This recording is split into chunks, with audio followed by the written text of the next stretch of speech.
Hello students, welcome back to Mehta digital classes. Students, आज हम आपके चैप्टर नंबर जो 10 पढ़ा था, गति व दूरियों का मापन, उसकी जो अभ्यास प्रश्न है उनको सॉल्व करेंगे। हमने लास्ट वीडियो में चैप्टर को कंप्लीट कर लिया था। उस चैप्टर में हमने कुछ मापन थे, लंबाई की यथार्थ माप क्या होती थी, हमारे चारों ओर गतिशील वस्तुएं क्या है, गति के प्रकार क्या है, उनके बारे में डिस्कस कर लिया था। और आज हम इस चैप्टर के जो एनसीईआरटी जो सॉल्यूशंस वाले जो क्वेश्चंस हैं उनको सॉल्व करेंगे। तो हमारा फर्स्ट क्वेश्चन है, वायु, जल तथा थल का उपयोग किए जाने वाले परिवहन के साधनों में प्रत्येक के दो दो उदाहरण लिखिए। मतलब जो वायु के साथ, जल के साथ, थल के साथ जो भी हम परिवहन के साधन का उपयोग करते हैं उनका नाम बताना है। तो सबसे पहले हम बात करते हैं वायु परिवहन। वायु परिवहन क्या होते हैं? ठीक है, जैसे बात करें हेलीकॉप्टर है, हवाई जहाज है, तो ये कौन से परिवहन है? वायु परिवहन। इसके बाद है जल परिवहन, नौका एवं पानी का जहाज। थल परिवहन, कार व बैलगाड़ी। तो ये तीनों प्रकार के परिवहन हैं और उनके एग्जाम्पल हैं। क्वेश्चन नंबर 2 का करते हैं, रिक्त स्थानों की पूर्ति कीजिए। कुछ रिक्त स्थान दे रखे हैं, हमें उनको फिल करना है। 1 मीटर में कितने सेंटीमीटर होते हैं? तो हमने जो लंबाई की यथार्थ माप पढ़ी थी तब हमने पढ़ा था कि 1 मीटर में कितने 1000 मीटर में कितने किलोमीटर होते हैं, 1 मीटर में कितने सेंटीमीटर होते हैं। ठीक है, तो हम बताएंगे कि 1 मीटर में 100 सेंटीमीटर होते हैं। तो कितने होंगे? 100 सेंटीमीटर होते हैं। इसके बाद है 5 किलोमीटर में कितने मीटर होते हैं? जैसे हमने पढ़ा था कि 1 किलोमीटर में कितने मीटर होते हैं? 1000 मीटर। ठीक है, 1 किलोमीटर में कितने मीटर होते हैं? 1000 मीटर। तो 5 किलोमीटर में कितने मीटर होंगे? तो 5 × 1000, तो कितने हो गए? 5000। 5, ठीक है, तो 5 किलोमीटर में कितने मीटर होंगे? 5000। समझ में आ गया? तो 5 किलोमीटर में 5000 मीटर होंगे। समझ में आ गया? अब बात करते हैं, झूले पर किसी बच्चे की गति होती है।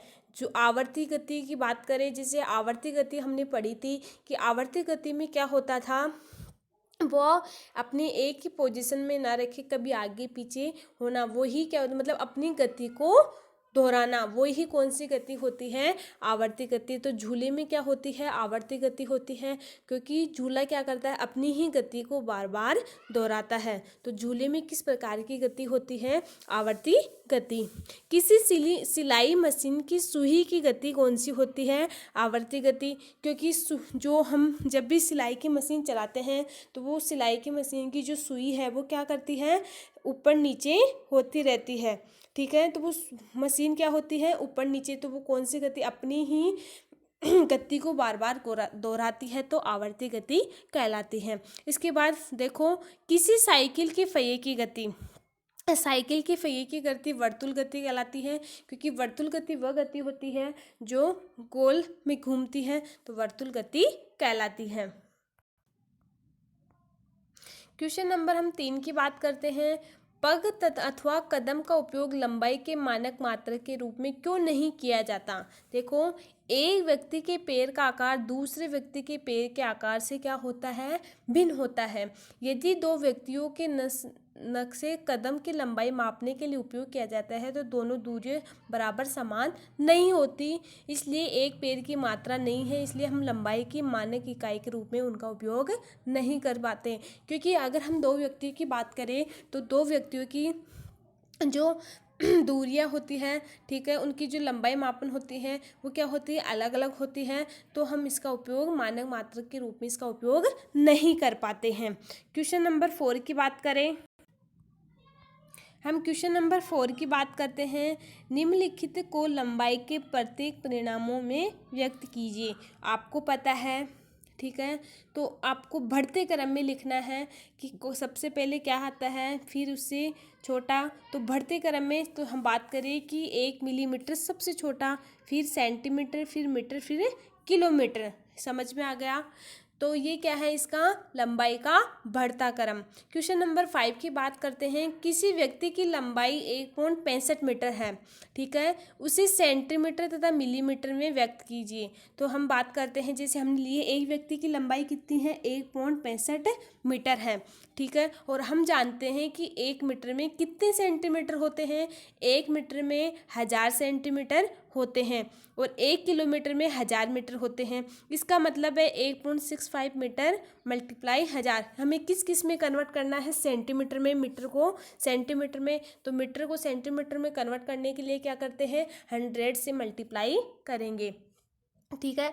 व्यक्ति की लंबाई सेंटीमीटर में कितनी होगी, 165 सेंटीमीटर। अब बात करें सेंटीमीटर को किस में कन्वर्ट करना है, फिर मिलीमीटर में, ठीक है। तो हम जानते हैं कि 1 सेंटीमीटर बराबर 10 मिलीमीटर होता है, ठीक है। तो जो मीटर हमारे पास उसको कितने से मल्टीप्लाई करेंगे, 10 से, तो कितना हुआ, 1000 मिलीमीटर। इसका मतलब है कि 1.65 मीटर में कितने मिलीमीटर होंगे, 1650 मिलीमीटर। समझ में आ गए। बस आपको जो ये यूनिट है उनके बारे में पता होना चाहिए कि 1 सेंटीमीटर में 10 मिलीमीटर होते हैं, ठीक है, 1 मीटर में 1000 सेंटीमीटर होते हैं, 1 किलोमीटर में 1000 मीटर होते हैं।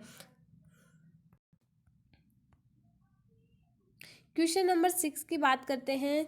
राधा के घर तथा उसके स्कूल के बीच की दूरी 3250 मीटर है, तो इसकी दूरी को हमें किलोमीटर में कन्वर्ट करना है। तो आपको पता है 1 मीटर बराबर 1000 मीटर, तो 1 को डिवाइड करेंगे किससे, 1000 किलोमीटर, तो कितने किलोमीटर होंगे, 0.001 किलोमीटर।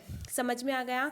इसके बाद देखो, तो हम बात करते हैं कि 3250 मीटर है, तो उससे कितने से डिवाइड करेंगे, 1000 किलोमीटर से, तो 3.250 किलोमीटर। ये क्या है, राधा के घर से स्कूल की दूरी कितनी होगी, 3.250 किलोमीटर।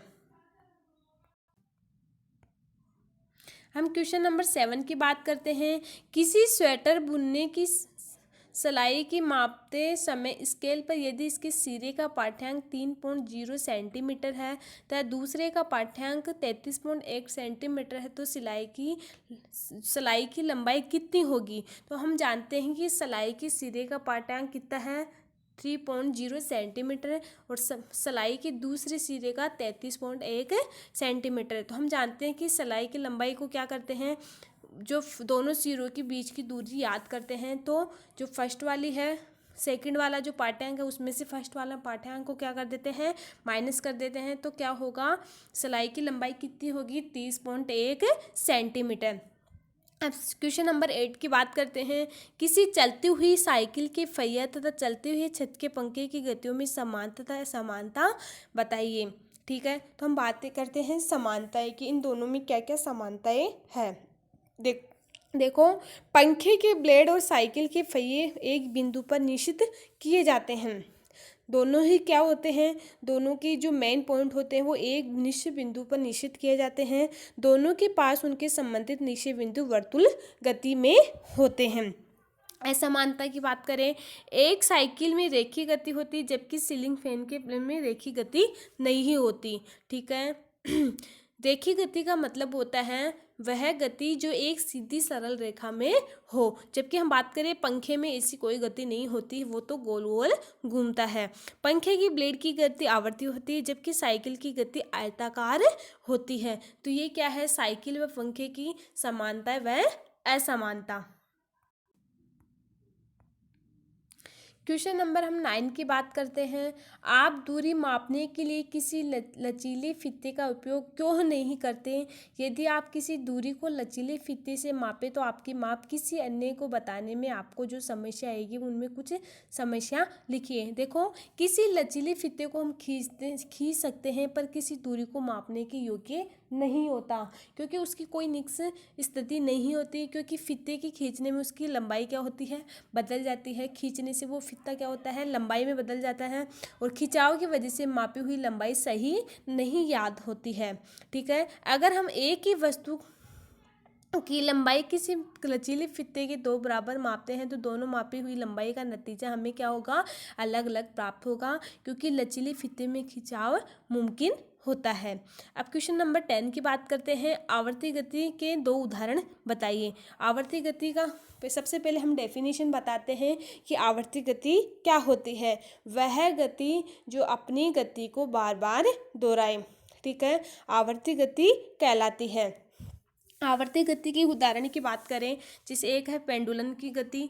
ये क्या होता है, एक पेंडुलम होता है, ठीक है, तो अपने अक्ष के ये क्या होता है, बार बार रोटेशन, कभी इधर कभी इधर, तो ये क्या है, एक पेंडुलम की गति आवर्ती गति का उदाहरण है। इसके बाद बात करें कि एक पेंडुलम का जो बोब होता है वह निश्चित सीमा पर दोहराता है, इस गति को हम आवर्ती गति कहते हैं। ये जो इसका निश्चित पॉइंट होता है, कभी ये वाला इधर जाएगा कभी इधर जाएगा, तो ये जो निश्चित पॉइंट होता है उसे बार बार दोहराता है। एक होता है झूले पर बैठे लड़की की गति। जब वो कोई व्यक्ति झूले पे बैठता है तो वो झूले के दौरान अपनी गति को बार बार दोहराता है, तो वो बार बार दोहराई हुई गति कौन सी गति होती है, आवर्ती गति होती है। देखो, एक झूले की गति एक निश्चित समय सीमा पर खुद को दोहराती है। समझ में आ गया, कभी आगे जाएगा कभी पीछे जाएगा, तो वो क्या करता है, अपनी गति को बार बार दोहराता है। इसलिए झूले पर बैठा लड़का आवर्ती गति का उदाहरण है। समझ में आ गया कि जो झूले पर बैठा लड़का है वो किसका उदाहरण है, आवर्ती गति का उदाहरण है। समझ में आ गया स्टूडेंट। आपके ये जो क्वेश्चन आंसर हैं वो अपनी साइंस नोटबुक में करने हैं। Okay student, thank you.